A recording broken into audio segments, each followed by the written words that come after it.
I'm really privileged to know Father Connor as one of his former students. He taught me at Mount St. Mary's Seminary. I've had a number of courses with Father that were absolutely delightful, and it's a real treat to welcome him back to our parish to speak on his book tonight that was just released this summer, titled Faith and Fury, The Rise of Catholicism During the Civil War. Welcome, Father Charles Connor.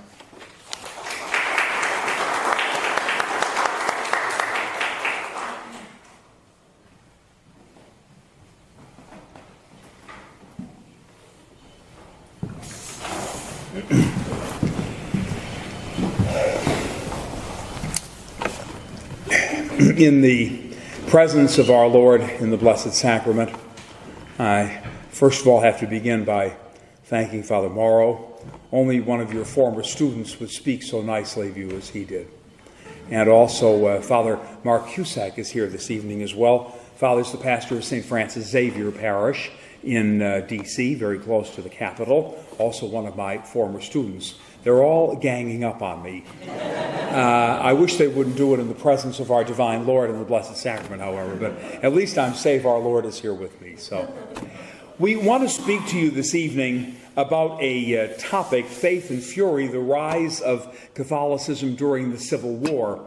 Maryland, of course, has figured much into the Civil War, but obviously the area where we are in here figured even more so in the much, much earlier period, the 17th century, that we've spoken about different times in this church.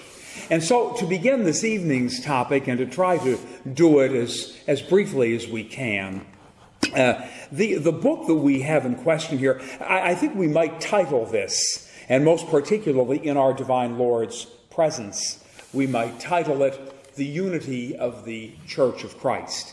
And the reason why I begin with that kind of a title in a sermon such as this is because the book in many, many ways proves the truth of the unity of Christ's one holy Catholic and Apostolic Church.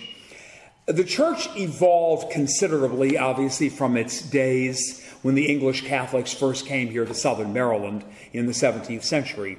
And we went through the colonial period, we went through the revolutionary period, we went through the early national period of the history of the United States. Now, when we start getting into the 19th century, the 1820s, so you can go back that far, certainly by the 1830s, the composition of the church changed considerably in America from the way the church was known here in southern Maryland. It was a church somewhat aristocratic in nature because, let's face it, these English Catholics who came here, who landed on St. Clement's Island, and who began colonial life here in Maryland in the 1630s were, by the standards of those days, very, very well-to-do people. They were moneyed people who lent their finances and their adventures in spirit to George Calvert as he came here to begin the Palatinate of Maryland. Now, the composition of the church changed an awful lot from colonial days. And as we begin evolving through the various decades of the 19th century, we find that the Catholic Church really becomes the church of the city dweller.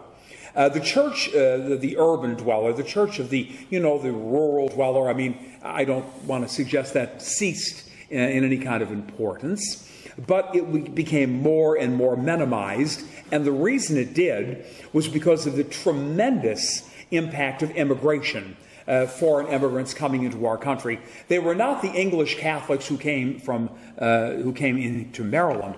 They were first and foremost, I would say, Irish in the 19th century, and then secondarily they were Germans who came not in as great a number as the Irish, but still in very, very significant numbers.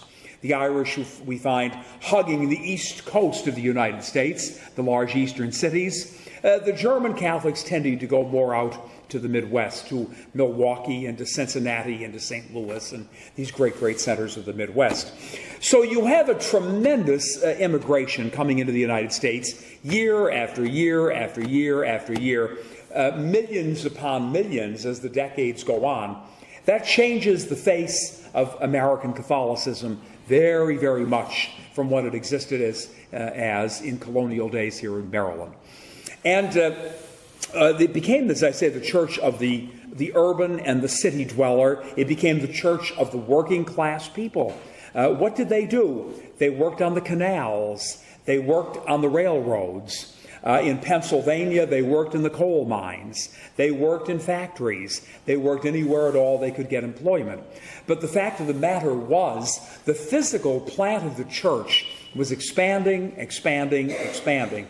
And that in itself is a phenomenally successful story. The buildup of the physical plant of the church. By that I simply mean churches and schools and rectories and convents filled with religious sisters who staffed grade schools and who staffed high schools all over the United States. The concept of the lay teacher in the Catholic school, just about unheard of in the 19th century. Every grade was taught by a sister. Every high school class was taught by a sister. Lay people in Catholic schools teaching, unheard of. It was the work of religious women. Well, this was the growth of the physical plant. We were becoming more and more important in the United States. Our numbers were swelling. We were electing people to office, to political office, particularly on the local level, and even occasionally some senators.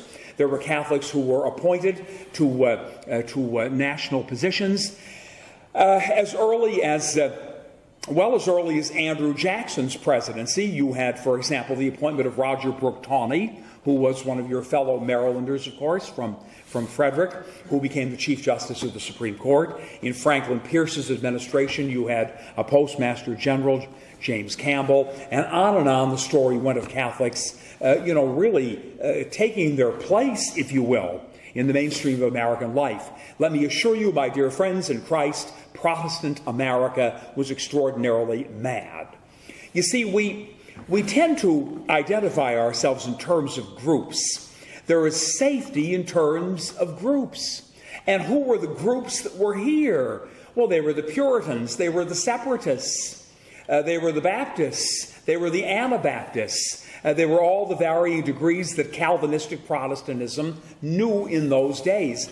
They had the political power. They had the social prestige. They ran all the educational institutions. They had control of government, and on and on and on. And here we have these very, very strange, intruding Catholic foreigners. They were un-American people. Why were we un-American? Well, because the Catholic Church was inimical. It was the enemy of all the rights and liberties of the United States of America. And by golly, these people were determined they would fight back. And the fighting back took many, many forms. But generally, we talk about this under the one name of nativism. Nativism is that movement led by Native American people. In the 1840s, you had the Native American Party. In the 1850s, you had the Know Nothing Party. Both of them were very, very similar, I would say, in their approaches. First of all, their first similarity was they all hated Catholics, and they wanted to put Catholics down. And so you had in the 1840s the rise of anti-Catholicism in many, many ways. First of all, you had it in literature. You had newspapers galore that attacked the Catholic Church. One of the best known, I suppose, was the American Protestant Vindicator in New York City, edited by William Craig Brownlee. You also had pieces of literature, for example, Samuel F.B. Morse. Now, you all remember that name. He was the inventor of the telegraph. And the first message on the telegraph was, "What hath God wrought?" Well, believe you me, what God wrought in Samuel Finley Breese Morse was an anti-Catholic bigot, because he wrote a book entitled The Foreign Conspiracy Against the Liberties of the United States. And Morse was convinced that they were going to dig a tunnel under the ocean somehow, and the Pope and all of his minions were going to come over from Rome and take over the government of the United States and deprive Native Americans of their rights and liberties. Believe me, this was a very, very serious threat that many, many people indeed believed. So you had Samuel Friendly Breese Morris. Another person you had who was a great writer and speaker against Catholicism was the Reverend Lyman Beecher. Reverend Lyman Beecher wrote a book called The Conspiracy for the West.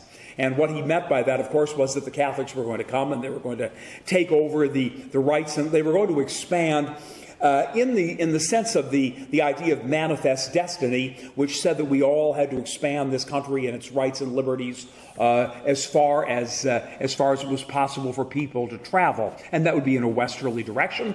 And as far as it was possible for people to travel, the Catholic Church would keep going, and the further we went, we were going to be depriving people of their rights and liberties. So Lyman Beecher wrote about it, and he got up in pulpits and began to speak about it in the 1840s. He was, I'm sure you know, the father of Harriet Beecher Stowe, who wrote the famous book Uncle Tom's Cabin. She wrote that in Brunswick, Maine, when her husband Calvin Stowe was a professor at Bowdoin College in Brunswick. And good people that they were extraordinarily anti-Catholic in their writing and in their thinking. So that would be some examples from literature. A couple of others I should mention to you too would be, for example, a book called The Awful Disclosures of Maria Monk. The Awful Disclosures of Maria Monk centered around the Hôtel Dieu nunnery in the city of Montreal, Canada. It was a convent. And the book written by this fictitious character, Maria Monk, talked about the meetings, the rendezvous between priests and sisters in the basement of this convent. The rendezvous, the sexual rendezvous between priests and nuns. Children were born of these unions. These children would be immediately baptized, and immediately following their baptism, they'd be strangulated to death and done away with. Now, this stuff sounds crazy. It sounds crazy because it is crazy. But believe you me, the American Protestant reading public devoured this stuff in the 19th century. Rebecca Reed was another one. She wrote 6 months in a convent. She spent 6 months in a convent, and she explicitly told the American public how she was tortured in a convent and how she could not get out of there fast enough. So you had literature, you had stump oratory, and finally, I suppose, another perfect example to describe nativism in the 1840s would have been the various outbursts of violence. You had the burning of the Ursuline Sisters Convent in Charlestown, Massachusetts. It was called Mount Benedict. It was a girls' school, and they were absolutely convinced, that is the Boston Brahmins, the WASPs of Boston, the militant Protestants, they were absolutely convinced that there were immoralities going on in the girls' school. So they went into Mount Benedict and they investigated. They found absolutely nothing wrong, but they thought, really and truly, let's do away with these Catholics anyway. They're nothing but trouble. And so a group of these quote-unquote vigilantes burned down Mount Benedict in Charlestown, Massachusetts. Charlestown is just across the Charles River from the city of Boston. No one was killed. All the good sisters got out, all the girls got out. There was an absolute farce of a trial that followed, in which all of the jurors were clearly examined on their position on Catholicism. If you oppose Catholicism, you could indeed be a juror. And all of those who perpetrated the violence were let go, completely free, no problem. One fellow, as I recall, got a little bit of a rap on his knuckles, but, I mean, there was no incarceration, there were no penalties, and the like. The Kensington riots of Philadelphia, 16 people lost their lives in the crossfire that went on in the hot summer of 1844 in Philadelphia, Catholic versus Protestant. In New York City, the Native American Party in 1844 elected a fellow by the name of James Harper, who was a member of the Native American Party. And thanks be to God for Archbishop John Hughes of New York. The fathers will remember his name. He's one of our graduates from Mount St. Mary's, and the log cabin that he lived in. He was first a janitor, and then he went in as a seminarian. The log cabin is still there on our campus. In any event, John Hughes was one of the strongest members of the American hierarchy who we ever had in the 19th century, and Hughes stood right up to them, and the Native Americans backed down. And you can go to this day to St. Patrick's Old Cathedral on the Lower East Side of Manhattan. Not the cathedral we all know on Fifth Avenue, but the forerunner to that, the St. Patrick's Old Cathedral, corner of Mott and Pearl Street on the Lower East Side.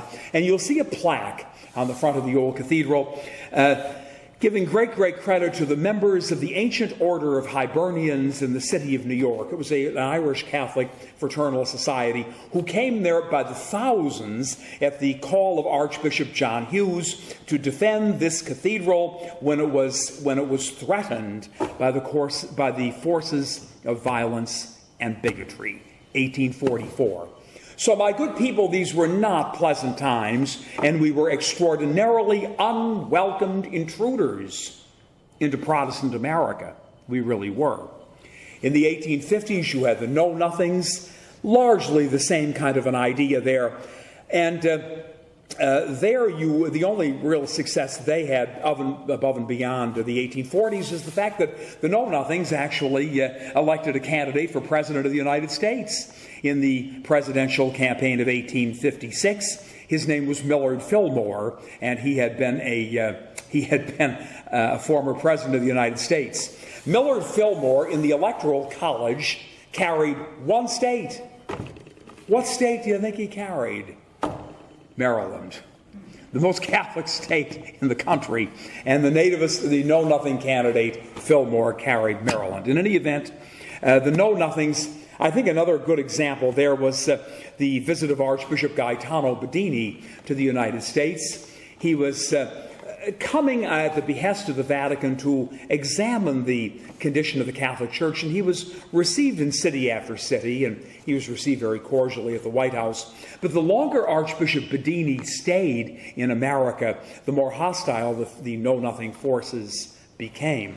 And because of that, he brought with him a large slab of Carrara marble. It was a gift from the Pope Pius IX. It was to be inserted into the Washington Monument that was then being built. The Know-Nothings got wind of this. They took the piece of Carrara marble at night and they dumped it into the Potomac River. Therefore, the gift of Pope Pius IX, because once again of Protestant bigotry, never made it into the Washington Monument, the gift of His Holiness the Pope. Well, these are examples now from the 1840s and the 1850s of first of all, the tremendously impressive growth of the physical plant of the church, but then also the hostility that this growth, the reaction that this growth provoked in hostility by Protestant America. We start coming then to the period of the Civil War itself. This is all kind of a build-up that I try to get into at considerable length in the book. When we come to the war itself, to the years leading up to the war, you have the period of intense sectionalism. By sectionalism, I simply mean North versus South. And you have to look at the differences between the two peoples. And to understand the difference between the North and the South, you've got to understand two different theories of government. One was called the organic theory of government, and the other one was called the compact theory of government. The organic theory of government simply said 13 states came together and they created a federal government. And they gave that government expressed, enumerated, delegated, and implied powers. And the residual powers that were left over were left for the states. That was the organic theory. The compact theory of government said, no, it's not quite that way. 13 individual sovereignties came together. And they created a federal government, and they gave to the government only those specific powers which they, as sovereign entities, wanted to give to the federal government. Therefore, if the federal government, which they, as sovereign states, had created, did something wrong, they could either dissolve the federal government or they could simply get out of it. Now, that was the compact theory of government, or it's sometimes simply called the states' rights theory of government. And the states' rights theory of government, if you push it to its extreme, is state sovereignty. It's very important to understand those two ideas of government, because it was upon those two theories that the Civil War was fought. Civil War was not fought over the issue of slavery, as a lot of people think it was. Slavery was the particular issue that brought to the forefront the difference in governmental thinking. That's what the war was fought over. Now, as we come to the war itself, we come to the divisions between North and South. And we can say, from our perspective as Catholics, that we as Catholics were every bit as much divided as were our fellow Americans. In other words, if you were a Catholic living in the North, for the most part, you would subscribe to the organic theory of government, that the federal government is supreme, and that these states have absolutely no constitutional right to get out of the government. If you were a Catholic in the South, your position would be the exact opposite. One of the best examples of the difference between governmental theory is to be found in correspondence, rather extensive correspondence, between the Archbishop of New York, John Hughes, and the Bishop of Charleston, South Carolina, Patrick Neeson Lynch. Both Archbishop Hughes of New York and Bishop Lynch of Charleston were natives of Ireland. They both came to this country. Archbishop Hughes, as we said, was educated at Mount St. Mary's in Emmetsburg. Bishop Lynch took most of his theological studies in his native Ireland before he came here. They both came over. Archbishop Hughes, a staunch Unionist, a great friend of the Lincoln administration, a particularly close friend of William Henry Seward, who was the Secretary of State under Lincoln, and Bishop Lynch, of course, equally as ardent a Southerner, a very close friend of Jefferson Davis. And both of these men, in the correspondence that they undertook in the newspapers of the day, particularly the Catholic newspapers, really expressed the same theories of government that we've just tried to describe. Archbishop Hughes, a staunch Unionist; Bishop Lynch of Charleston, a staunch states' rights advocate. Interestingly, too, both of these men undertook diplomatic relations for their respective parts of the country.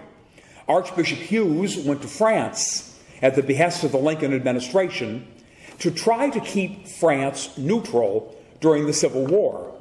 That was a very, very important thing to do. There was a lot of fear in Washington about European governments taking the part of the Confederacy.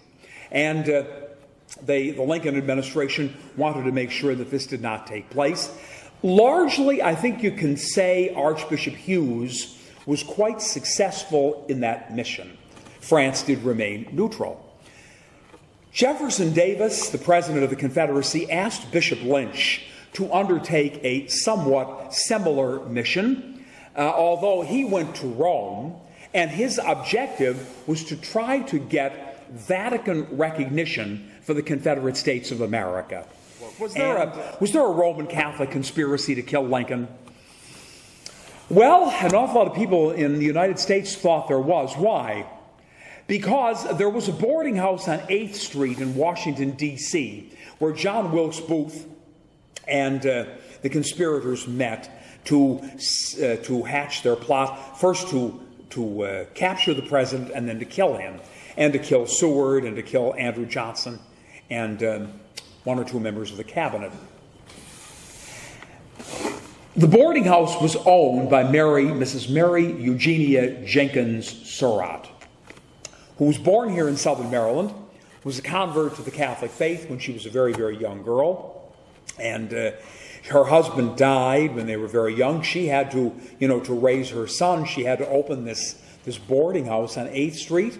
She raised him very well, and yet, of course, she was one of the ones who ultimately was hung about a year after the war on very, very circumstantial evidence. She had nothing at all to do with the conspiracy to kill Lincoln, but she owned the house where so much of the planning took place. Her son John beat it out of the country.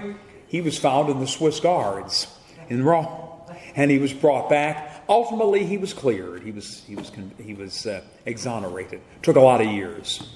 Well, the famous story, of course, was John Wilkes Booth broke his leg, in Ford's Theater, jumping from the box that night. And he got out and he got on a horse and he made his way to a place called Southern Maryland, to Bryantown, very close to here, wearing a disguise, the beard and the sideburns and this. And as you know so well, far better than I, Dr. Mudd, who was an extremely devout Roman Catholic, tended to Booth's wound that evening. Claimed he did not recognize him. He had met Booth only once before, as I'm sure you know the tale far better than I. Booth came down here to buy a horse one time, and he met him at St. Mary's, Bryantown, and they conducted their business, and Booth bought the horse, and off he went. Well, he came back in disguise. The doctor apparently did not recognize him. There's an interesting story, though. The fellow who came to pick up Dr. Mudd the next morning, he stayed overnight. And I hope you've all visited Dr. Mudd's house over in Bryantown. It's a fascinating house to go through, and pictures of religious pictures all over the place. And I believe he had a daughter, a nun, if I'm not mistaken, or a niece, and her photo is prominently displayed there in the living room. But in any event, the next morning, Mrs. Mudd was watching the fellow who was helping Booth down the stairs and out the door to get on the horse to leave. And she noticed, he was also in disguise, she noticed some of the fake sideburner pulling off his face, and she became very, very suspicious, and that was part and parcel of her testimony. Well, in any event, you put Mary Surratt and Dr. Mudd together, and boy, many American editors had a field day with this one. And they tried to raise the argument that Catholics indeed conspired to kill the president. You see what we've been up against. And finally, the Civil War ended with the Reconstruction period of the nation, closed in 1877 with the removal of the last federal troops from the occupied South. What became somewhat famous in those days was the controversy regarding the reading of the Bible in public schools in America. There was an awful lot of controversy raised by our bishops and by many, many Catholic people, because if a Catholic child went to a public school, that child, of course, was forced to read from the King James Version of the Bible, the Protestant Bible.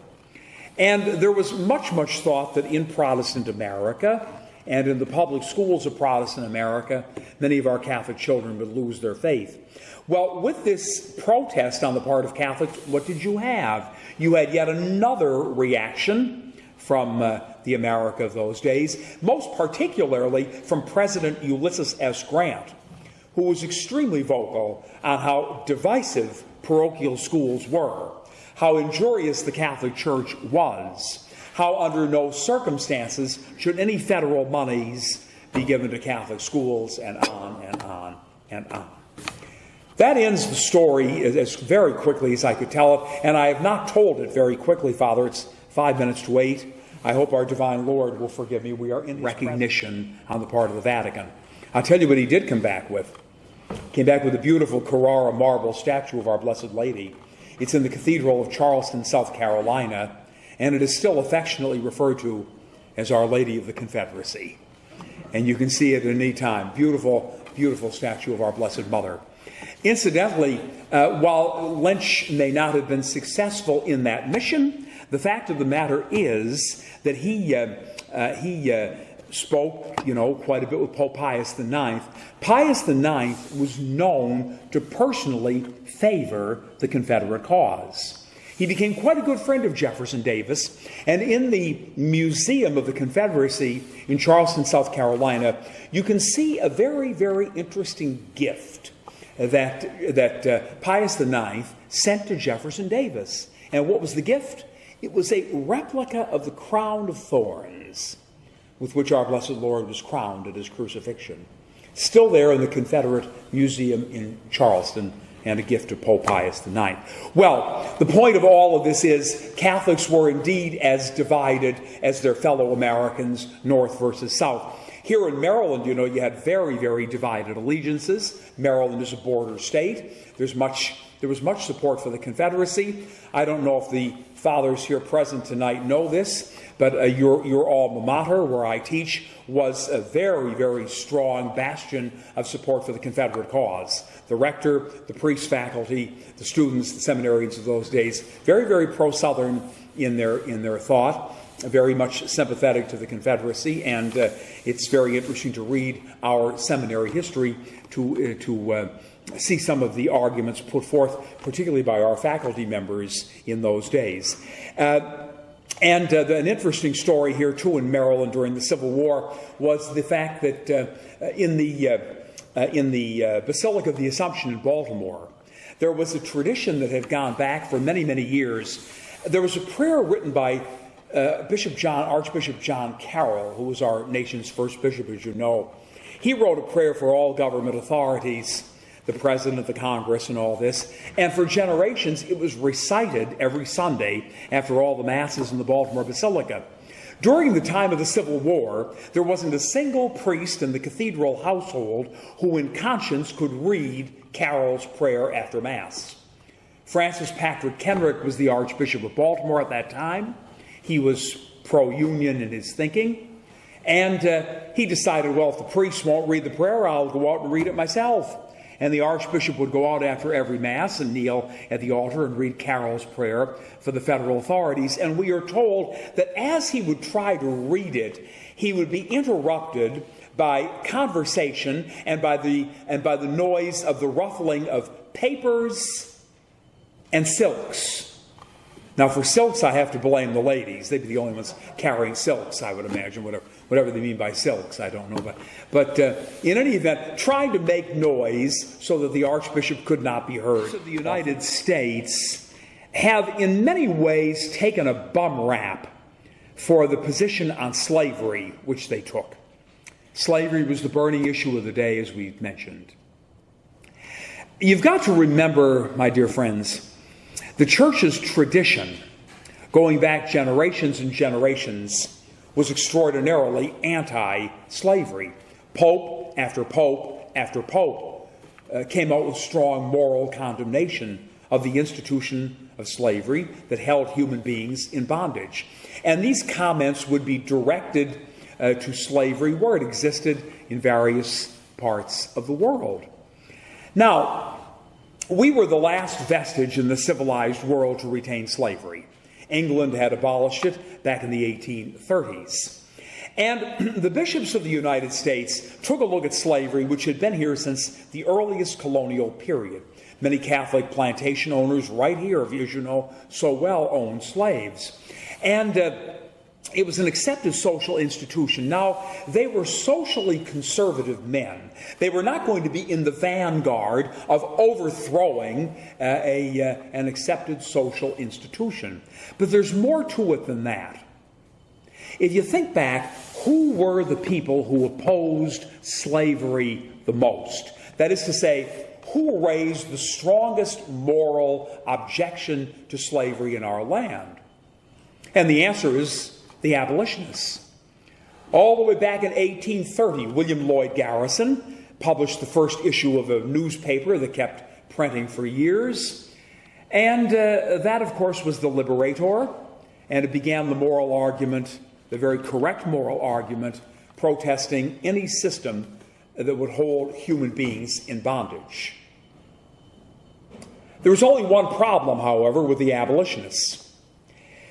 They very correctly believed that slavery held people in bondage.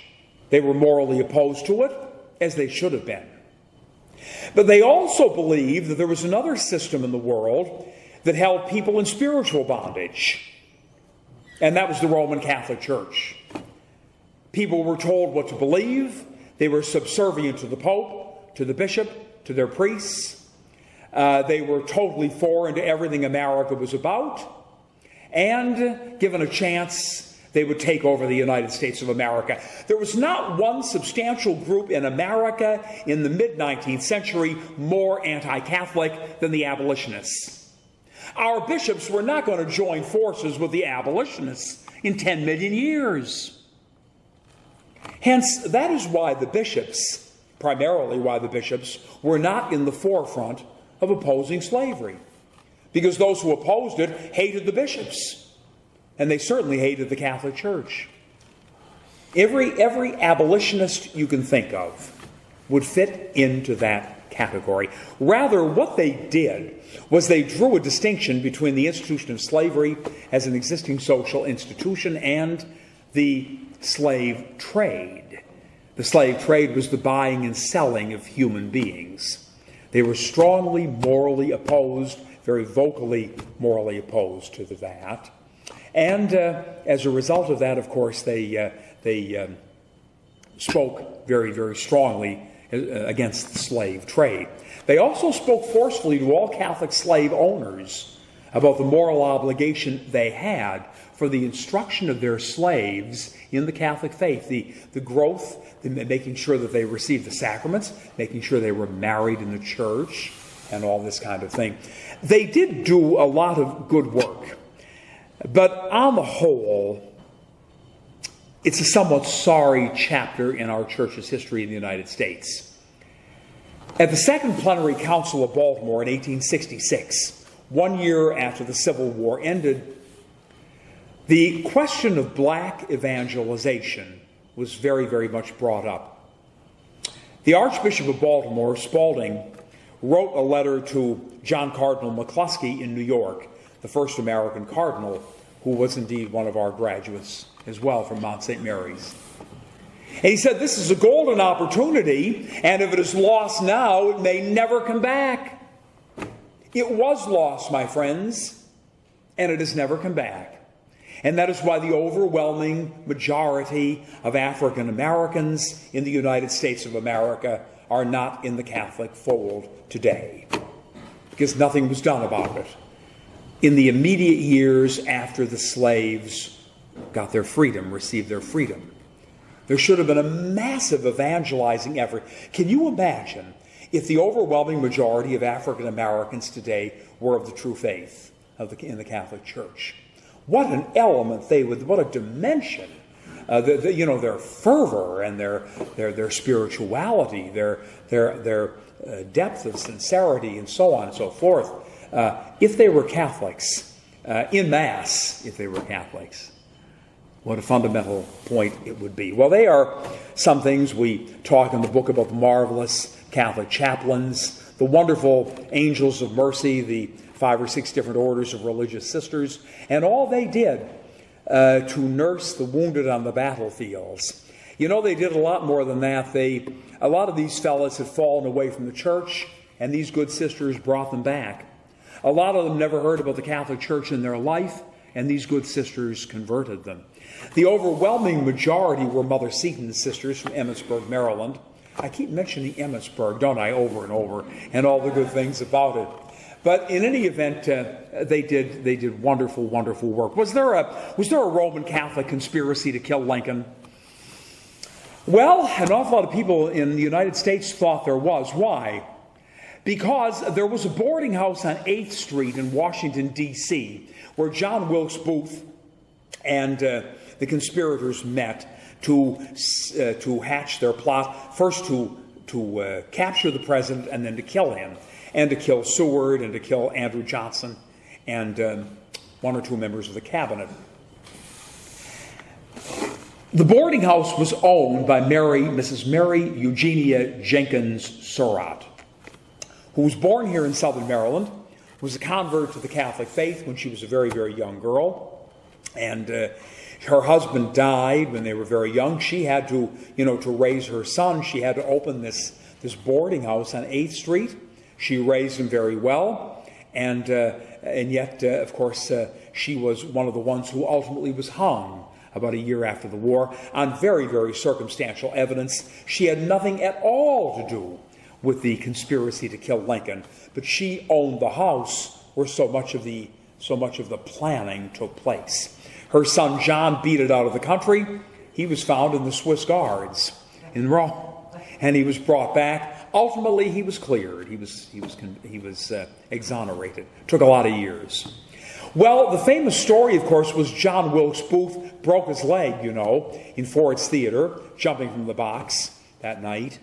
And he got out and he got on a horse and he made his way to a place called Southern Maryland, to Bryantown, very close to here, wearing a disguise, the beard and the sideburns and this.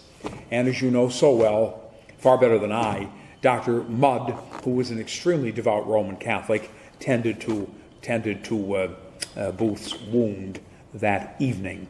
Claimed he did not recognize him. He had met Booth only once before, as I'm sure you know the tale far better than I. Booth came down here to buy a horse one time, and he met him at St. Mary's, Bryantown, and they conducted their business, and Booth bought the horse, and off he went. Well, he came back in disguise. The doctor apparently did not recognize him. There's an interesting story, though. The fellow who came to pick up Dr. Mudd the next morning, he stayed overnight. And I hope you've all visited Dr. Mudd's house over in Bryantown. It's a fascinating house to go through, and pictures of religious pictures all over the place. And I believe he had a daughter, a nun, if I'm not mistaken, or a niece, and her photo is prominently displayed there in the living room. But in any event, the next morning, Mrs. Mudd was watching the fellow who was helping Booth down the stairs and out the door to get on the horse to leave. And she noticed, he was also in disguise, she noticed some of the fake sideburner pulling off his face, and she became very, very suspicious, and that was part and parcel of her testimony. Well, in any event, you put Mary Surratt and Dr. Mudd together, and boy, many American editors had a field day with this one, and they tried to raise the argument that Catholics indeed conspired to kill the president. You see what we've been up against. And finally, the Civil War ended with the Reconstruction period of the nation, closed in 1877 with the removal of the last federal troops from the occupied South. What became somewhat famous in those days was the controversy regarding the reading of the Bible in public schools in America.